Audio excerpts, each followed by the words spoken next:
তাপদাহ রোদে একটু টকের তরকারি, সাথে সংসারের কাজকর্ম, বাজার গোছানো সবকিছু মিলেই আজকের ব্লগটা থাকছে। আসসালামু আলাইকুম এভরিওয়ান, আশা করি সবাই ভালো আছেন। যদিও প্রচন্ড গরমে ভালো থাকার কথা না, আমরা সবাই বেশি বেশি পানি পান করব, পানীয় জাতীয় খাবার খাবো। তো চলুন টক রান্নাটা কিভাবে করি বা সংসারের কাজগুলো কিভাবে গোছাই এটাই আপনাদেরকে দেখাচ্ছি। তেলের মধ্যে হচ্ছে আমি কয়েক গোটা রসুন দিয়ে দিচ্ছি। রসুনটা একটু লাল লাল করে নিব।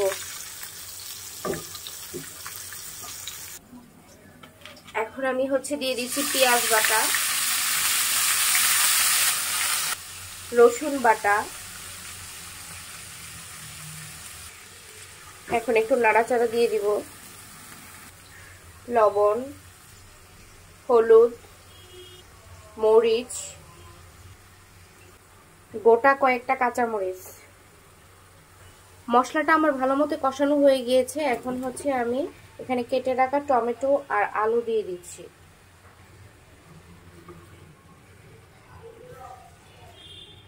টমেটো আর আলু ভালো করে কষুক, ততক্ষণে আমি হচ্ছে মাছটা ফ্রাই করব। এই যে আমার মাছটা ফ্রাই করা হয়ে গিয়েছে। আনফরচুনেটলি হচ্ছে আমার কারেন্ট চলে গিয়েছে। এখন এত বেশি গরমের জন্য কারেন্ট ডিস্টার্ব করছে। ঢাকার মতো জায়গায় যদি এরকম ডিস্টার্ব করে তাহলে আসলে চলা মুশকিল হয়ে যাবে। গ্রামের মানুষরা কি করতেছে, আল্লাহ হচ্ছে সবাইকে হেফাজতে রাখুক, সেই দোয়াই করি।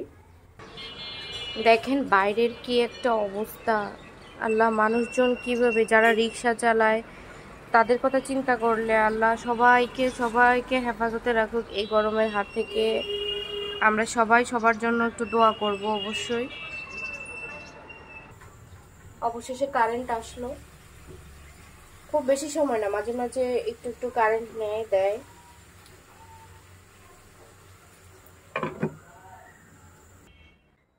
এই যে এই রুমের অবস্থা কি করে গিয়েছে।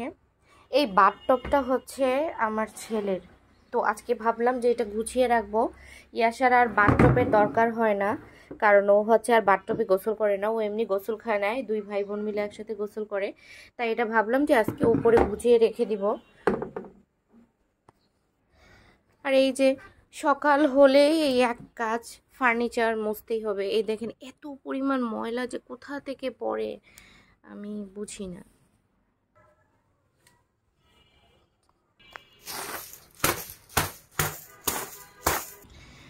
আসলে রাস্তার মেইন রোডের পাশে বাসা তো, যার জন্য দেখা যায় অনেক বেশি ময়লা আসে। মানে দিয়েছি এদিকে হচ্ছে টুকটাক বাজার করে নিয়ে আসছে, দুধ, তারপর এখানে মনে হয় মাছ আছে, মাংস, আর এটা কি পানি ফল, আলু, এখানে আছে সবজি। আর এই তো এই বছরের প্রথম হচ্ছে তালের শ্বাস, খুব আমার সেদিন দেখে খেতে ইচ্ছে করেছিল, তাই আজকে নিয়ে আসছে। তরকারি অলরেডি কষানো হয়ে গিয়েছে, এখন হচ্ছে আমি মাছগুলো দিয়ে দিচ্ছি। এখন এই তরকারিটার মেইন যে উপাদান সেটা হচ্ছে আম, মানে এই টমেটো গুলো কিন্তু অতটা টক হয় না, যার জন্য ভালো লাগে না এখনকার টমেটো খেতে। তো এইভাবে হচ্ছে টকের দিনে যেই টক থাকবে এটা হচ্ছে একটু দিয়ে দিলেই মানে খুব মজার একটা মানে টেস্ট আসে আর কি। এটা হচ্ছে টমেটো আম টক তরকারি। এখন হচ্ছে আমি এই যে ধনিয়া পাতা দিয়ে দিচ্ছি। তো আজকের মতো ভিডিওটা এখানেই রাখছি। ভালো লাগলে অবশ্যই লাইক কমেন্ট করে পাশে থাকবেন। আল্লাহ হাফেজ, আসসালামু আলাইকুম।